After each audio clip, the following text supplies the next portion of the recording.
Hey guys, Aaron here. I've got a video for you about custom knives and custom knife makers.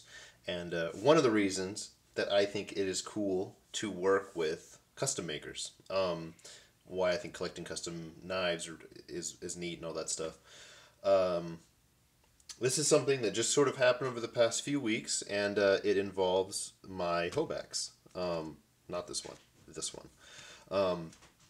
For those of you that know about this knife, this is the Jake Hoback Alpha Hunter collaboration mini warhorse. This is the full custom with the CPM Rex 121 blade steel, and this is just my A10. I bought this from Jake Hoback when he released this as a one-off custom. It's one of my all-time favorite knives. It's absolutely incredible. I mean, I was blown away when I saw it on the USN, and I knew that I had to have it.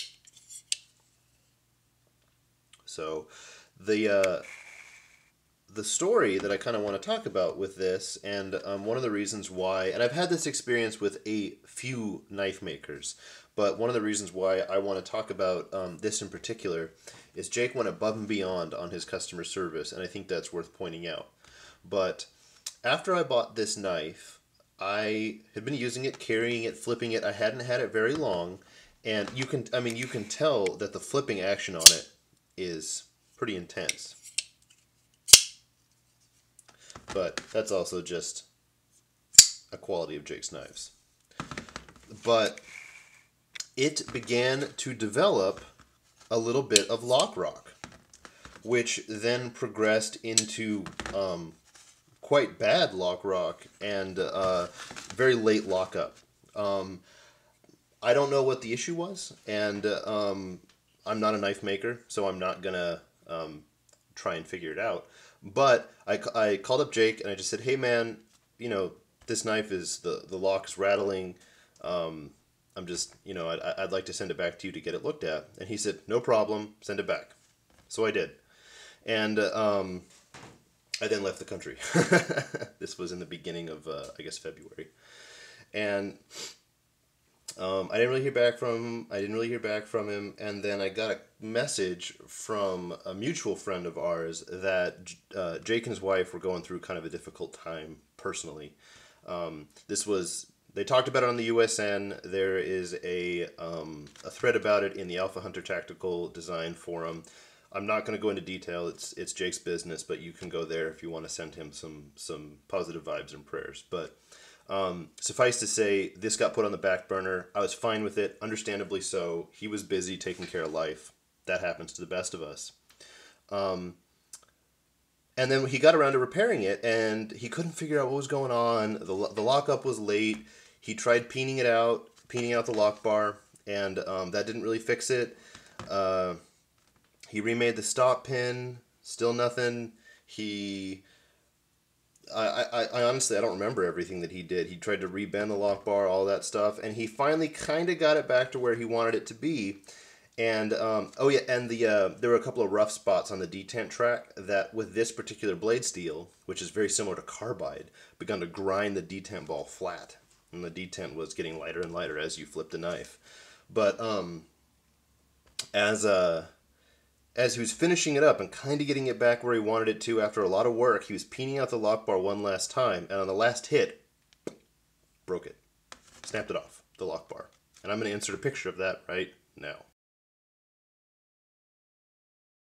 So as you can see, that's kind of traumatic. What Jake proceeded to do was more than I could ask for from a knife maker. It was absolutely incredible because what he did was he took a knife that was damaged and he made it better than it was originally, which is pretty remarkable. This is an entirely new lock side, guys. He within a day of breaking the lock side, the original lock side, had reground and milled a lock side for my mini warhorse, and he made it. If you look at the tie, it is thicker than the scale side. Slightly, but it is thicker, which is better for this particular knife. A little bit better lockup. But he reground this entire lock side fresh. And you can see, I mean, it's a perfect match. I mean, typical Hoback near seamless backspacer there. Great centering. And he did that in a day, guys. As I drop it. So, see, nothing. Titanium. But anyway, the other thing worth pointing out is the original Alpha Hunter designs just had a regular detent ball. Well, Jake, since he was remaking the lock side, he put in the HRD, which is the Hoback roller detent. This thing is ridiculously fast and incredibly smooth. I can't even believe it. I have another knife coming with the HRD soon. But, so we went from a knife that had lock rock and late lockup to a knife that now has a thicker lock side, HRD detent, brand new, and look at that lockup. That's 10%. That's perfect. So that's why, I mean, Spyderco wouldn't do that. Spyderco would do one of two things. They would fix the problem on your knife to the way that it was before, or they would replace it. But if you had taken your knife apart, no dice. And I like Spyderco. I think they're good. They would not have made your knife better than it was before. And I've got another example for you. Let me grab it here. I think some of you remember my Mayo. This came to me from John Barker, Barker Knives, and it was very well carried. I mean, there were lots of marks and scratches on the tie. It's bead blasted, so it shows like a Sebenza did. There were scratches and marks on the blade. And I sent it back to Tom. It took 2 days to get to him. He had it in the mail the same day it arrived to him, redone. The clip had never been polished before. He polished it and reflamed it. It was a dark titanium, which seems very odd to me for Timascus. But it's brand. I mean, this seems like a brand new knife, doesn't it?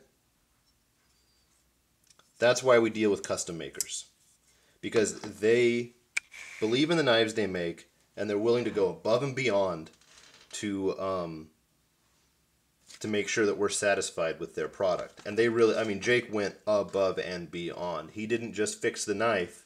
He made this better than it was originally. And I mean, there's a debate about responsibility for doing that since it was damaged in his shop.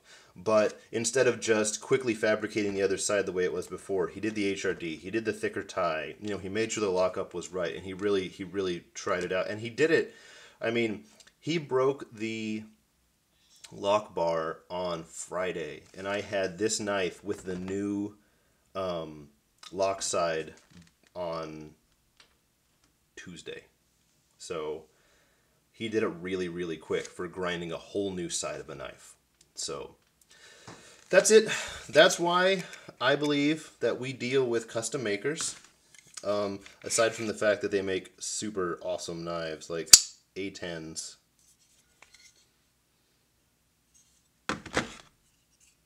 Mini war horses.